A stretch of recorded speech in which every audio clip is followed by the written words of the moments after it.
with you, it is like saying hello to some good old friends. More good than old, depending upon how we're feeling.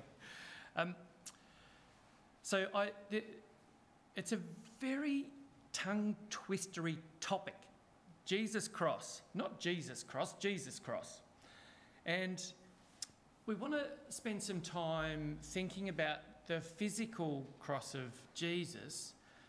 And if we were to put a time scale on what we'll be focusing on, it's between 6 a.m. in the morning and 9 a.m. The morning, of course, of Jesus' death. As a human being, Jesus is incomparable. Even in his last hours, in his last days, when he knew precisely what was going to happen to him, how, when, and why, he was converting people to God. It is unbelievable to consider that in a moment where you would think he could be entitled to being self-absorbed, he was everything but that. And there is an amazing amount of people that Jesus sort of just has this brief flashing contact with, and the impression he makes on them is so profound that it changes their lives.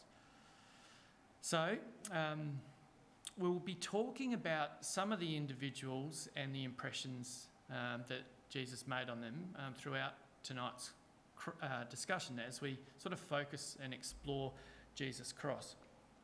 So let's just think about some of the names of the bit players in the story. There was Herod, there was Pilate, there was Pilate's wife. We have Judas Iscariot, of course. We have the other two criminals that were crucified with Jesus, as well as Barabbas, the women at the cross. We have the centurion and the soldiers. The soldiers are quite heavily involved in this whole time frame of Jesus. We just read about the way that they treated him. They were at the foot of the cross. It was a soldier that grabbed Simon the Cyrenian to help bear the cross behind Jesus as he couldn't carry it anymore. So there's a whole group of people. So let's spend a bit of time, depending on how long we've got, to get to know them. The centurion said what after Jesus died? Surely this is the Son of God. Now, as we explore this, we'll realise that it wasn't just the centurion that said that, but the other soldiers. But there is one profound word that unites a lot of the stories of these people, and it's the word innocent. So, what evil hath Jesus done? He is guiltless. I find no fault in him. There is nothing wrong. I've shed innocent blood. So when we contrast the innocence of God's Lamb with the inhumane way that he was treated so cruelly and brutally, it's actually quite okay to feel a bit sad about that. And even more, it's just terribly moving, isn't it? I mean, just at a human level, that Jesus had to endure such ridiculous, sad, appalling treatment. So we know that he was sleep deprived, and he was tortured to the point that he couldn't even put one foot ahead of the other when he was carrying this splintery cross on his back. And so as he's collapsed under the weight of that, Simon the Cyrenian was one of the people that's involved in this story. I doubt we're going to get to it, so I'll give you a little bit of the punchline about Simon the Cyrenian. It's a very weird thing that his children are mentioned. Why? You would only mention his children if they were known. His children are named in Acts chapter 13. I believe Simon the Cyrenian was converted, and his wife and his whole family. So it's an interesting story when you think about it, because Simon the Cyrenian literally had blood on his hands because he's carrying Jesus' cross. Whereas Pontius Pilate, of course, wanted to wash his hands of the whole thing. So we're going to start not at 6 in the morning. We're going to start at the end of the day, in the end of the afternoon at 3 3 p.m. So let's have a look at Matthew chapter 27, verse 54 first. So when the centurion and those with him who were guarding Jesus saw the earthquake and all that happened, they were terrified and exclaimed, "Surely he was the Son of God." He was the Son. So let's just think about this for a moment. Crucifying criminals wasn't a unique experience for either soldiers or centurions. They did a lot of it. In fact, it was part of their job description. How many people had the soldiers seen crucified? Dozens, hundreds, thousands perhaps. So what was it about Jesus that converted this person, that made this person, I've given the game away, that gave this person the wonder or the desire to look at Jesus and then to make his observation?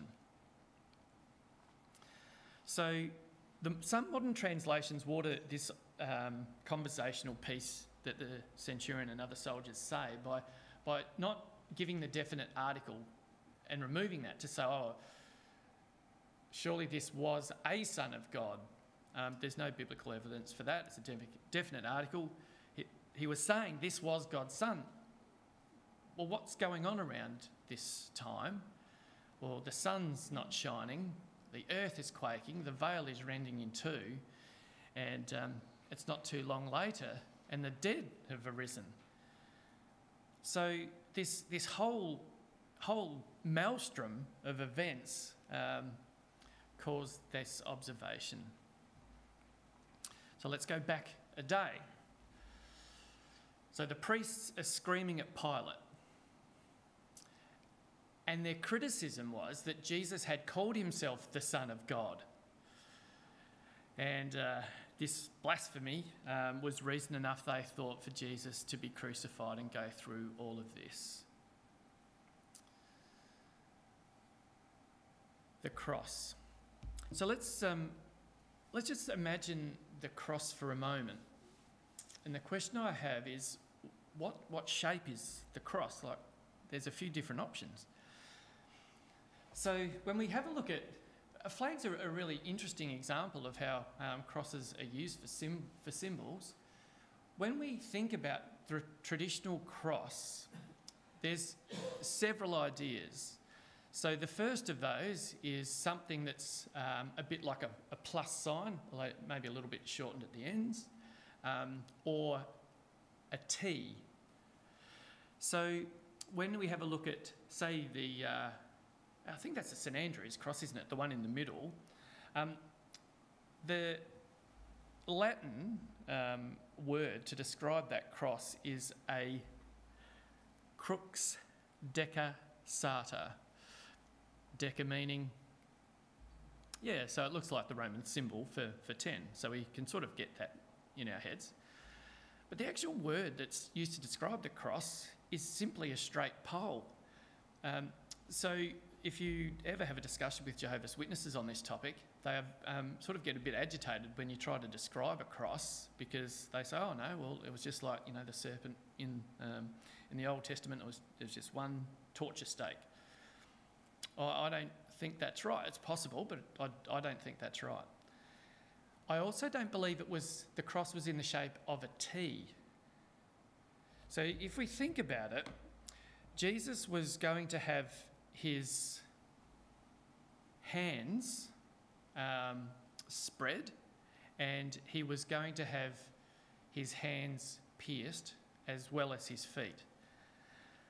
So if he's in this position, how did anyone see the sign that Pilate specifically said was going to be attached to the cross? So that's why I don't think the cross was in the shape of a T. My view is it was the plus sign. But even this idea of this Greek word, one writer wrote, the original meaning of a word used alone cannot adequately account for the meaning of a word, since meaning is continuously subject to change. It is therefore mandatory for the New Testament student to know whether the original meaning of a word still exists at a later stage. And here's the weird thing. There's actual evidence that Romans used all sorts of shapes and sizes to crucify their victims. So, in this image here, which we can sort of get, we do have a singular upright pole or two, and we have this traditional plus sign. One observation that was made about crucifixion was the Persians might have invented crucifixion. If we have a look at Ezra chapter 6, for example, there's good evidence for that. But the Romans perfected it. It was a bitterly cruel way to die. So,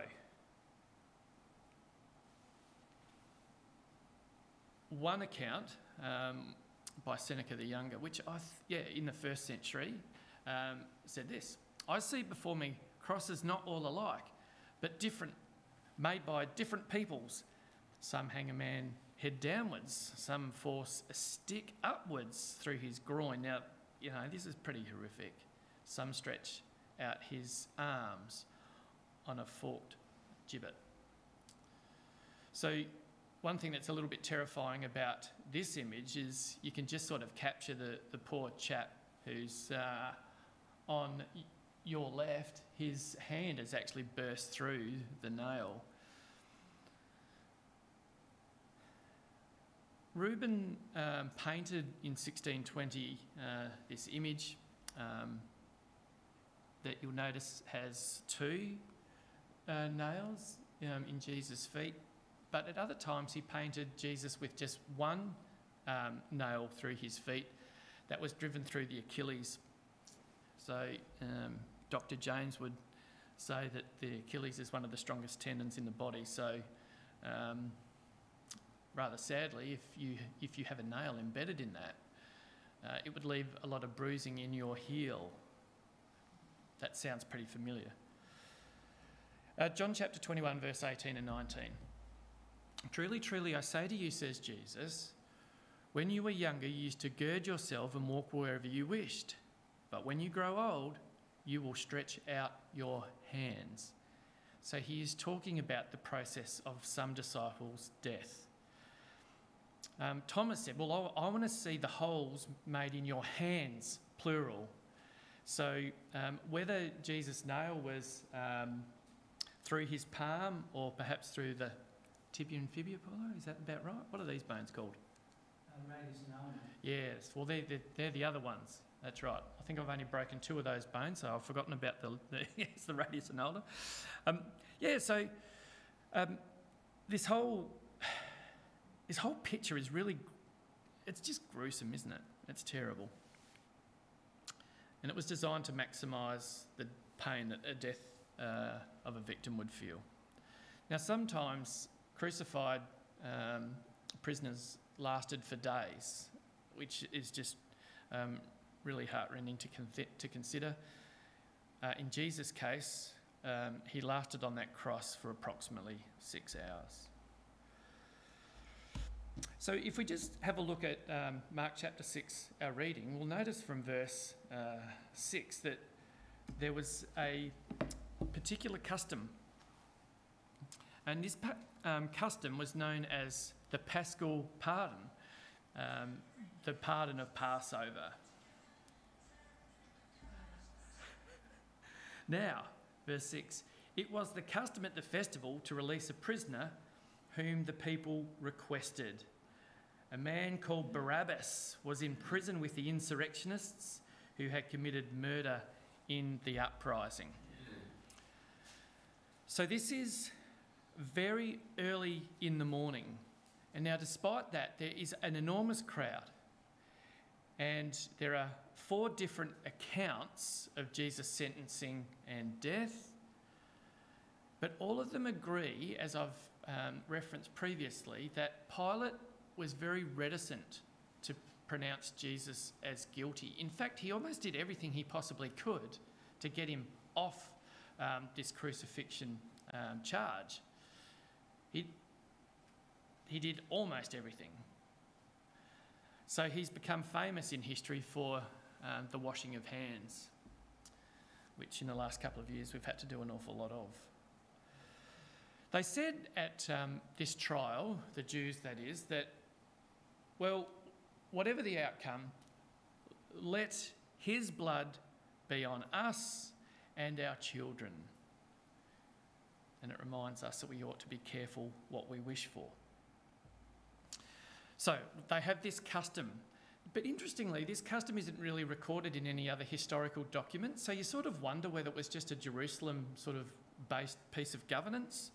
But anyway, the Bible records it, and theologians have picked that up.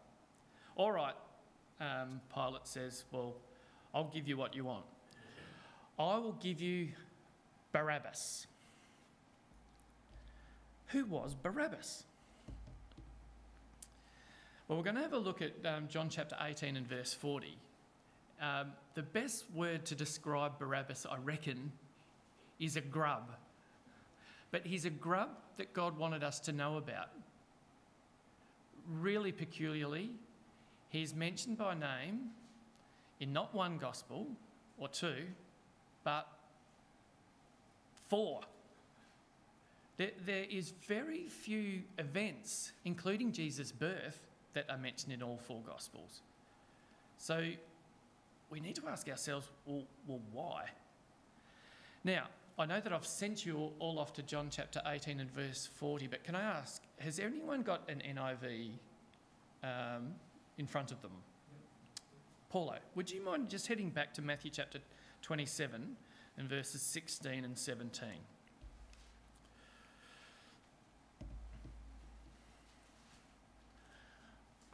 Don't be looking, don't jump ahead, David. Yes, that's it, eyes down. 16 to 17. Yes, please.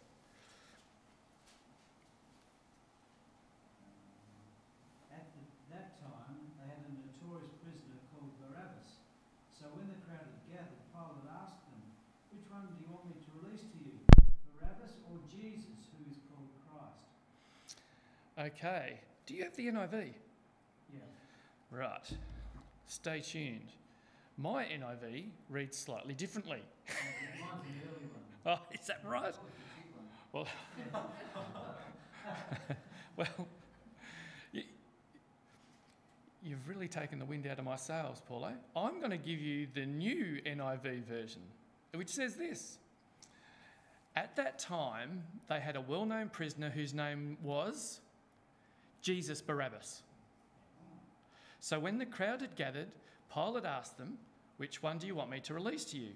Jesus Barabbas or Jesus who is called Messiah? Now we do get a little hint of this language in the King James. Sorry, Paul. It's quite different to my NIV, which is one of the early... the NIV, I think, is updated every year or every couple of years. Yeah, well, so I'll have to keep an eye out because they update it next year and they take the Jesus out, the point sort of lost. but not quite. Because in the King James, it sort of reads like this. Okay, people, I'm going to release you Barabbas or this Jesus who is called the Christ. So it's like Pilate is saying, who's going to die here? Is it this Jesus or that Jesus? So I think the NIV, or at least mine, Paulo, makes that a little bit clearer. This has, for me, some quite profound implications. But let's just have a wander through the story of Barabbas, the rebel leader. So let's just think about what's going on. So in prison, in the Praetorian, so you've got the palace, you go through a gate, and there's this dank, mangy, poor excuse for a prison. It was quite a large area because it had to sort of accommodate horses, chariots, and remember it's Passover, which means all sorts of families are coming to Jerusalem, which they often did every year. We know that Jesus' family did that. So they are swelling the number of soldiers to control this great crowd number. So the soldiers would sort of come back to home base, if you like. So we've got this notorious prisoner, Barabbas. Well, he's the leader of this fanatical militia that, I mean, when we think about it as Christians, it stood for everything that's bad. So John chapter 18 and verse 40, has anyone got that open? If you do, feel free to read away. John 18:40. Yeah. I'll get that open.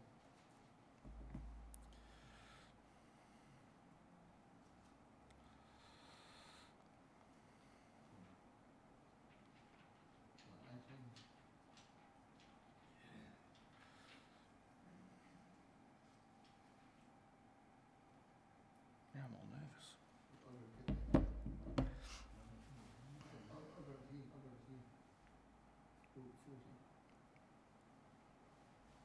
Here we are.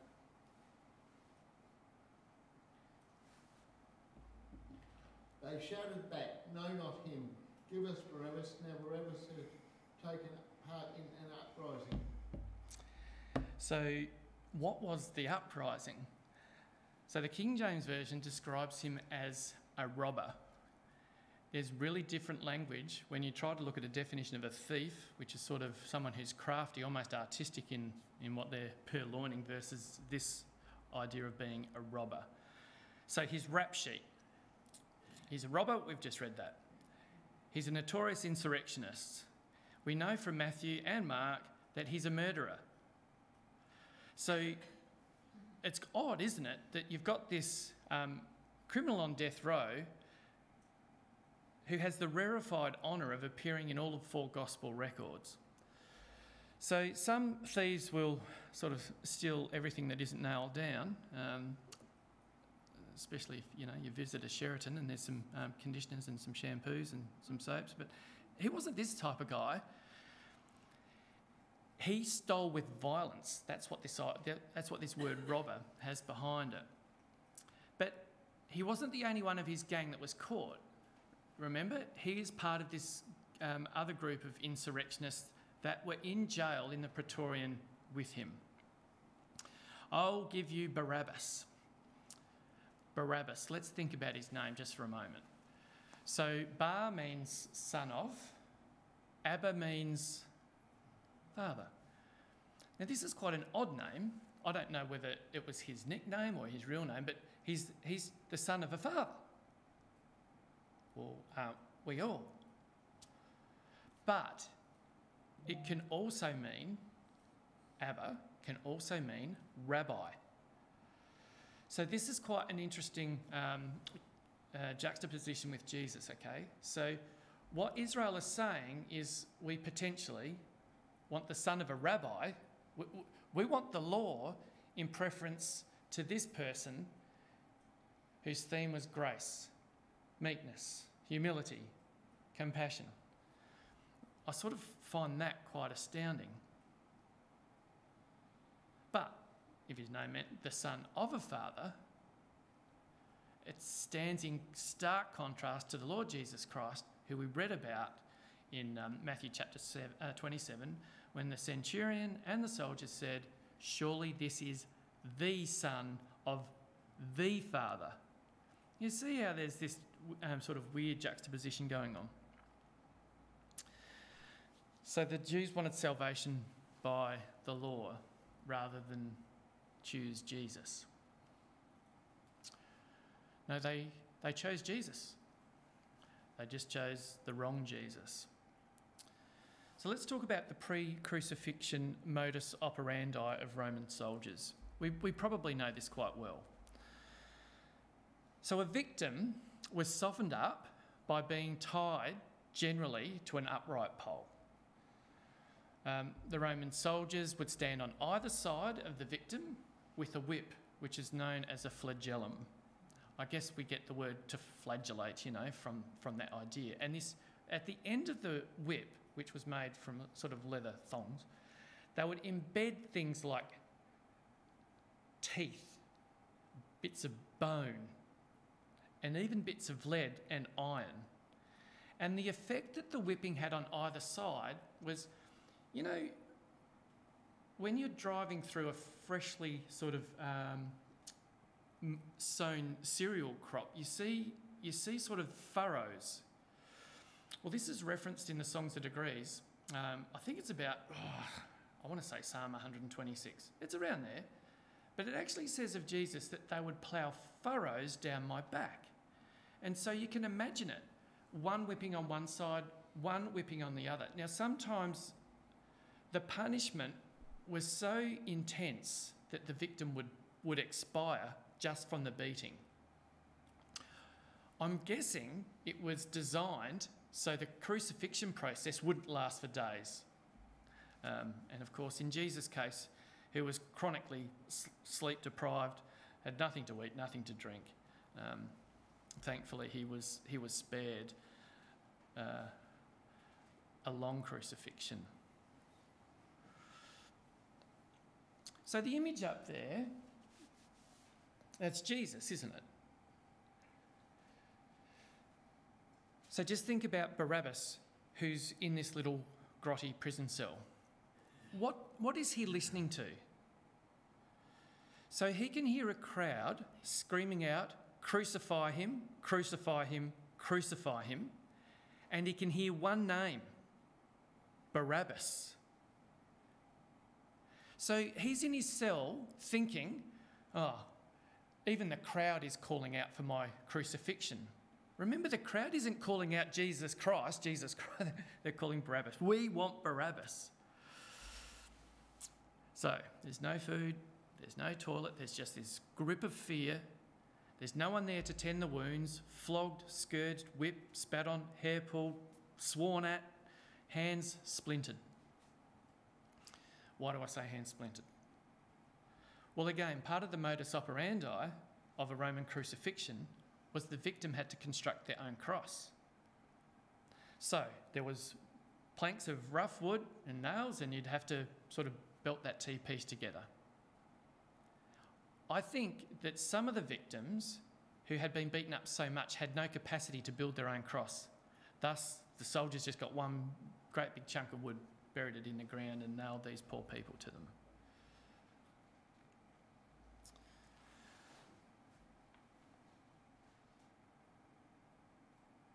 What Jesus went through, Barabbas had already been through. I think there's a possibility and a probability that Jesus' cross was not Jesus' cross, but Jesus' cross. I reckon Barabbas and the other two malefactors that are mentioned, crucified on the left and the right hand of Jesus, had to construct their own cross. They had to go through the same process of softening up that every other victim did. Now that, again, is something worthwhile thinking about. Because if I was on death row and I had to construct my own gallows and people are calling out my name to be hung, and a rough guard comes to me, opens the door, grabs me, and then throws me out, I mean, the first thing I'm doing is I'm going down to the Jerusalem News Agency and I'm buying a couple of lotto tickets, because there is no way that Barabbas would have been expecting that. But what would I do if I was that person that had been released? Well, we'll give that a little bit of thought. If you were Barabbas, where would you go? So the process of beating that Jesus Barabbas went through was replicated on the back, on the head, on the shoulders, on the legs, and on the arms of our Lord Jesus Christ. So it's estimated there's somewhere between 200 and 600 soldiers. It's described in the Gospels as a cohort of Roman soldiers that were in this praetorium behind the palace. So I think a cohort is 1/10 of a legion, so that's about 500 or 600 soldiers. And some of them had the task of presenting the victim to be crucified. So Jesus is beaten so badly that it's impossible for him to carry the cross the whole way. Because remember, we read that he'd already been beaten by Pilate, and then he's been taken to these soldiers. Did Jesus and Jesus' paths cross at this time? What's the timing of it? So if Barabbas is released, did Jesus get an opportunity to look into his eyes like he did the centurion at the foot of the cross? Like his mother? Like Simon the Cyrenian?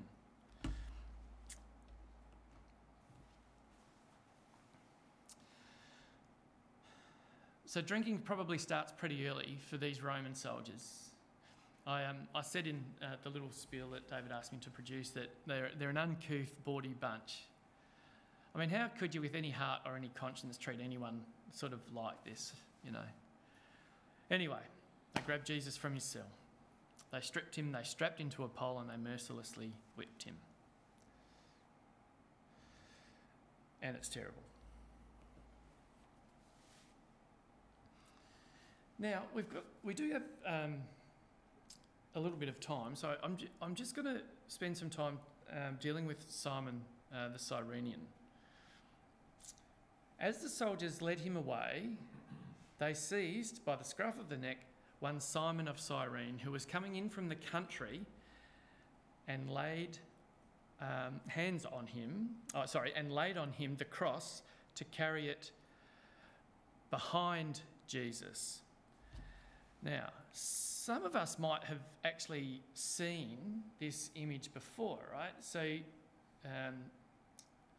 this was really controversial in its day because Sidney Poitier played the role of Simon of Cyrene. Interestingly, if we sort of look at this image and fact check it with what we just read, there's a couple of points. Firstly, Simon the Cyrene was coming in from the country. As I've explained, people are coming from all over the world, really, but mainly around Israel, to celebrate Passover. There was quite a large Jewish population in Cyrene, which I think is in Libya. So he's travelled. And he's literally hot, dirty and dusty, and hopefully trying to find a room for himself and his family. Or maybe his family have settled outside of Jerusalem and he's going into town to buy some provisions for them. But he has to carry the cross behind Jesus. So I don't think that this image is what the Bible records, because I think we should be seeing Simon somewhere behind here. And he's helping carry Jesus' cross. So if we fast forward to Acts chapter 13, it explains why Mark gives us his name, tells him where he comes from, and also mentions that he has 2 sons. But he also had a wife. And this poor chap was just in the wrong place at the wrong time, I think, wandering through the Via Dolorosa, young and fit enough to help Jesus from Africa, so probably dark-skinned. I think that's a correct observation that the producers of the movie made. Picked up out of the crowd by a soldier and asked to help Jesus. So why was he chosen? But it doesn't really matter to us really what he was like. It matters more what he became. Because once again, Simon spent just a moment with Jesus, helping him perhaps a couple of 100 metres up to Calvary's Hill. But the impression that Jesus made on him was so profound that the moment he spent with him was enough to convince him to become his brother. So there's Simon at the foot of the cross. But Simon was not only, he wasn't the only one in his family that was converted. So in Romans chapter 16 and verse 13, we have one of his children mentioned, chosen in the Lord. We only mention names in Bible records because they're known. To whom? To the people that were receiving the gospel accounts. Why mention their name? Is it any relevance at all? There are so many names of people that aren't mentioned. Barabbas is mentioned in all 4 Gospels. So Luke chapter 9, Jesus says, if any want to become my followers, let them deny themselves and take up their cross daily and follow me. Well, that's literally what Simon did. He literally picked up Jesus' cross and followed him. So this observation that Jesus makes reminds us that it's not a team event, it's something which we have to do individually. What exactly are we denying? Are we denying company? Are we denying food? Are we praying 24/7? No, Jesus is talking about denying self, denying our egos, denying our desires, our wants, our lusts. These are all of the things that Jesus is asking us to sacrifice. Note that he says we've got to do this every day. So it doesn't matter what we did last week. What's important is what we're doing today and what we're doing tomorrow. So Simon is seemingly just randomly pulled out of the crowd, but his name is written. His name is written in the book of life because I think he's also recorded in the book of life. And he's really a living example of someone that denied themselves, having taken up Jesus' cross and then followed him. I wonder what happened when Simon got home after that. His wife's there, his children are there. Simon, what's happened to you? Did you get mugged? You've got blood all over you. Well, I've got to tell you a story about someone who I met today. So Jesus made a profound impression on him and his family. So he carried Jesus' cross. Of course, the cross was Jesus' cross, but it was Jesus' cross, not Jesus' cross. It was Jesus Barabbas' cross. It wasn't Jesus Christ's cross. And he literally died on it. So what happened after Barabbas is freed? All right, so yes, there's a high speculation warning. So I do imagine that Barabbas sounds like the type of guy that, would be poking his tongue out at the soldiers that had given him a fair old toweling up. He would have been pumping his fists and going out to the crowd and perhaps seeing some of his buddies that were going to watch him be crucified, they thought, and patting them on the back, and then the henchman taking him down for that lotto ticket. So the real lesson for us here is that, well, we've also been freed from the bondage of sin. But we know that even though we've been asked to become new creatures in Christ, sometimes old temptations are hard to let go. They don't just disappear. But it's those temptations that Jesus said we had to deny. So it's fair to assume that Barabbas just went back to his life of crime. That's what most punters record about him, but it's just a guess, isn't it? We weren't there. He could have gone back to that life of soldiering, of purloining, of violently killing people and insurrecting. Probably did. Or maybe not.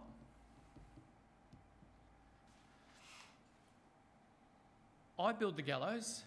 I'm set free. Is curiosity going to take over? Am I going to hide somewhere and just see who's going to replace me on the gallows that I've constructed? I wonder if after Barabbas sort of had some of his wounds tended, that he also wasn't on Calvary's hill and watched, even if it was from a distance, asking himself the question, what did become of my cross? So even if he wasn't there, he still watched as the sky darkened. He felt the earthquake like everyone else. He may have seen or heard the veil torn. He certainly would have seen those people that were resurrected. I reckon why Matthew, Mark, Luke and John record his name is because he was known to the brothers and sisters. He was known to the early Christians. How is it that we know the story of Mrs. Pilate, who comes running up to Pilate in the middle of this trial and says to him, look, this guy is innocent. I had a dream last night. He is an innocent man. You've got to let him go. Well, who overhears that story? Who is it that's recording this? I think we're getting some eyewitness accounts here. I think Simon is able to say to the writer of the Gospel of Mark, well, I was coming in, I went through this door, I was just about to go in and buy my lamb roast, I got picked up by a soldier, and then I had to carry the back of Jesus' cross. I mean, someone's got to be there to record those details, and to me it makes sense that these people became part and parcel of the fellowship, breaking in bread from house to house. It's almost like the gospel writers are saying, well, you know Barabbas, he's one of us now.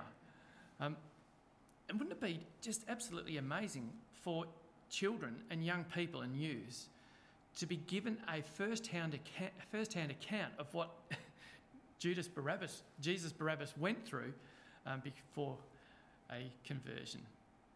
Yep, he used to be a soldier giving orders, but now he's a follower of Jesus, denying himself and every day carrying Jesus' cross. I just wonder if Jesus and Jesus' eyes didn't meet as one was being released from the guardhouse as the other one was going into it. Yeah, it's probably more likely he returned to his life of crime. But you're going to have to give me another reason why his name was mentioned if that's the case.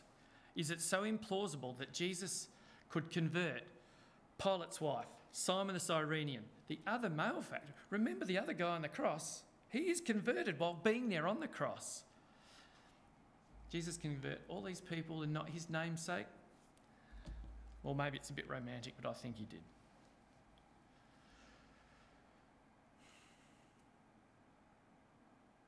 What if it's me who's Jesus Barabbas?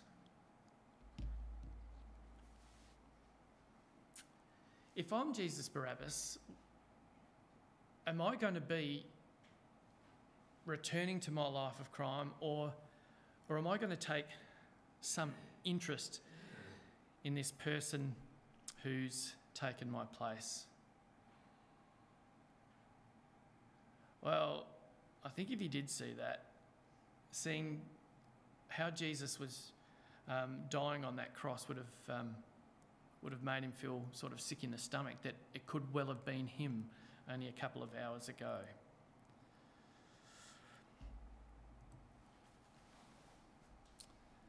Now, of course, none of us have the membership rolls of the Jerusalem Ecclesia in those early days, and I can't say for sure that Barabbas was a baptised member, but I just like to think that if he showed up to the apostles' teaching, if he showed up to the breaking of bread, if he showed up for the prayers, that he would have been welcomed. I like to think that a robber, a rioter, a violent insurrectionist, a bandit sinner has a place in our ecclesias too. Because after all, we're sons of our fathers who have become sons of the Father. So whatever happened to Barabbas, we can't say with any confidence. But I can say what happened for him. Jesus died in his place. And I can say with complete confidence that Jesus would and has taken my place on the cross, not as a substitute or anything like that, but he was wounded for my sins, for my crimes, for my insurrections, for my murders, for my greed, for my lust. For all of that, it was my sin that held him there. So Isaiah 53 verse 4 and 5 says, "Surely our Lord has borne our sorrows and carried our griefs, and he was wounded for our transgressions. He was crushed for our iniquities, and upon him was the chastisement that brought us peace. And with his stripes we are healed." This is no Jesus of an art gallery. Jesus is often depicted as this strong, sort of dignified, halo-bearing individual. When God says, "Behold the man," really what we see is something that's broken, something that's crushed. And there was no one there to offer Jesus any compassion, and I think that's one of the hardest things of all. So if there's a lesson for tonight as we conclude, it is Jesus made impressions on people ever so briefly. He touched lives. He converted people even on the way to the cross, even carrying his cross. So hopefully we've all got an opportunity to be reminded that we need to stand up and do what he's asked us to do, which is just to follow him. Thank you, David.